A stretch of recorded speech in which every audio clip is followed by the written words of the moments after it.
नमस्कार। संभल जिले के नखासा थाना क्षेत्र के रायसत्ती पुलिस चौकी में सोमवार को इरफान नामक व्यक्ति की संदिग्ध परिस्थितियों में मौत हो गई, जिसके बाद पूरे इलाके में हड़कंप मच गया। इस घटना ने पुलिस के कार्यप्रणाली पर गंभीर सवाल खड़े किए हैं। परिजनों का आरोप है कि इरफान की मौत पुलिस द्वारा किए गए टार्चर के कारण हुई, जबकि पुलिस कह रही है कि इरफान की मृत्यु हृदय गति रुकने से हुई। लेकिन सवाल ये उठता है कि पुलिस चौकी में इरफान को कैसे मौत के घाट उतारा गया, या क्या उसकी मौत किसी बड़ी साजिश का हिस्सा थी। इरफान, जो कभी खगगुसराय का रहने वाला था, एक पल्लेदार था और अपनी पत्नी रेशमा के साथ 2 बच्चों का पालन पोषण करता था। उसकी मौत ने न केवल उसके परिवार को बल्कि पूरे इलाके को शोक संतप्त कर दिया। पुलिस चौकी में इरफान की संदिग्ध मौत के बाद परिजनों और स्थानीय निवासियों ने पुलिस पर गंभीर आरोप लगाए।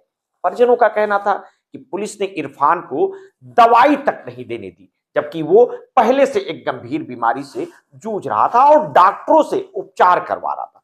यह घटना न केवल संभल बल्कि पूरे उत्तर प्रदेश में एक बड़ी चर्चा का विषय बन गया है।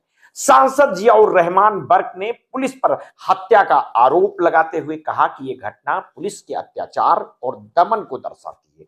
उन्होंने अपने बयान में यह भी कहा कि यह पुलिस की तरफ से एक अपराध है और दोषियों पर हत्या का मुकदमा दर्ज होना चाहिए।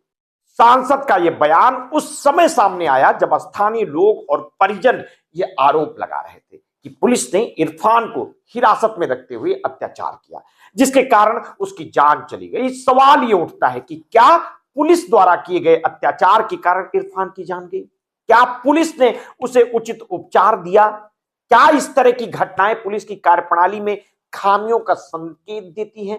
इन सवालों का जवाब ढूंढने के लिए हमें पहले यह समझना जरूरी है कि पुलिस कस्टडी में मौतों का आंकड़ा कितना गंभीर है और ये एक सामान्य समस्या बन चुकी है। भारत में पुलिस कस्टडी में मौतों का मामला एक बहुत बड़ा मुद्दा बन चुका है।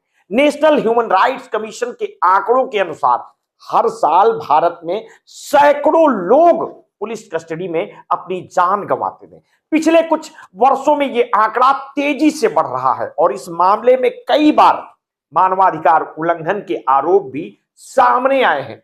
पुलिस कस्टडी में मौतें विभिन्न कारणों से हो सकती है, जैसे शारीरिक और मानसिक अत्याचार, टार्चर, गलत तरीके से हिरासत में रखना और चिकित्सा सहायता की कमी। अक्सर इन मौतों के बाद परिवार वालों और समाज द्वारा पुलिस पर आरोप लगाए जाते हैं, लेकिन यह भी देखा जाता है कि इन मामलों में न्याय की प्रक्रिया लंबी और जटिल हो जाती है। इरफान की मौत के मामले में भी ऐसा ही कुछ हुआ।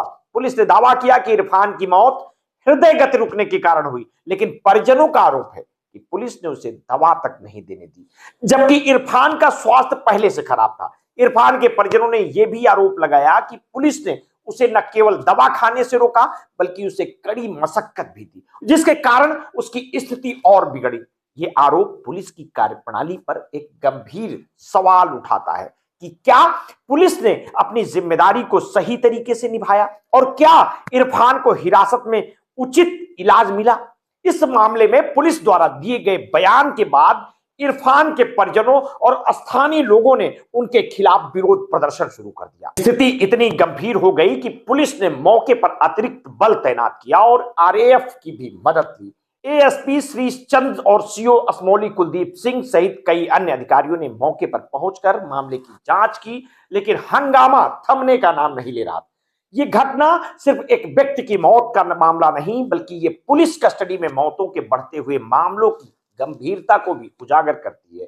पुलिस कस्टडी में मौतें अब एक आम समस्या बन गई है और कई बार इन मामलों में न्याय मिलने में वर्षों समय लग जाता है। यह घटना समाज में पुलिस के प्रति विश्वास की कमी को भी बढ़ाती है और यह सवाल उठाती है, क्या पुलिस अपनी जिम्मेदारियां निभा रही है और क्या उन्हें हिरासत में ली गए व्यक्तियों के अधिकारों की पूरी तरह से रक्षा करनी चाहिए।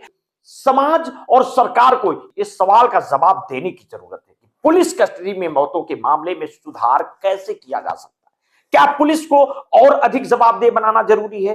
क्या पुलिस कस्टडी में अत्याचार को रोकने के लिए मजबूत कानून और निगरानी प्रणाली की आवश्यकता है?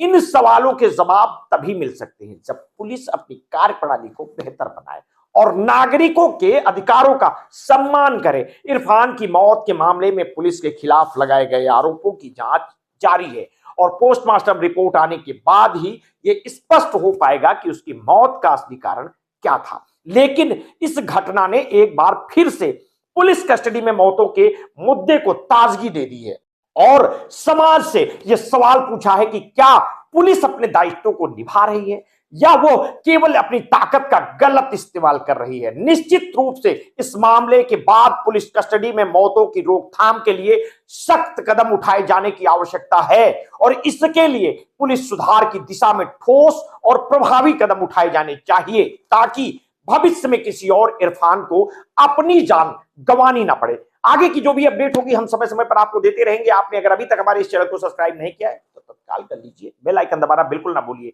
अपने स्वास्थ्य के प्रति सचेत रहिए, सजग रहिए और हां, अगर आपने कभी भी कोरोना वैक्सीन लगवाई है तो समय समय पर अपने ब्लड प्रेशर की जांच अवश्य कराते रहिए। अपना ध्यान रखिए। बहुत बहुत धन्यवाद।